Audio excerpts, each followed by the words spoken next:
GOAT modes in the 2026 Ford Bronco Sport. What are they?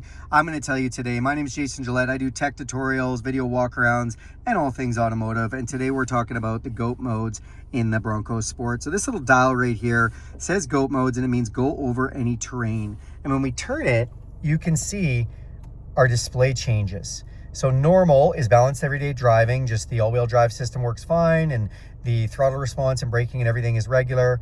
When we go over, we can go into slippery. It's going to change the look of the display. It's going to heighten the all-wheel drive. It's actually going to dial back the torque from the engine so you don't spin as much, and it's just going to kind of change how everything performs. Then we go over one more and we are in eco mode.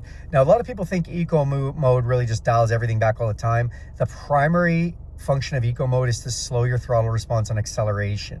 So when you mash the gas, it just doesn't give it as much fuel and helps you to be a little more efficient. Going to the next setting, we have sport. And when you're in sport mode, does the opposite. It gives you more throttle. So it changes the display, gives you some red look, and just makes it a little more fun to drive with your throttle response. Then we go over and we are in off-road. So this is rough, uneven, mixed terrain.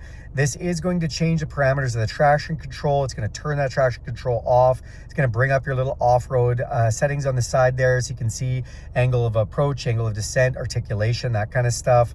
And it's got some green to it, but basically this is getting us ready to do off-road. And again, with your all-wheel drive system, it's going to heighten some of that as well. So those are the Bronco modes, you guys.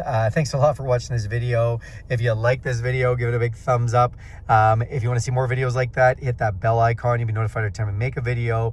If you got questions about this, throw that in the comments below and I'll get to those right away. And if you want to do me a huge favor and help the channel, hit the subscribe button. Thanks, and have a great day.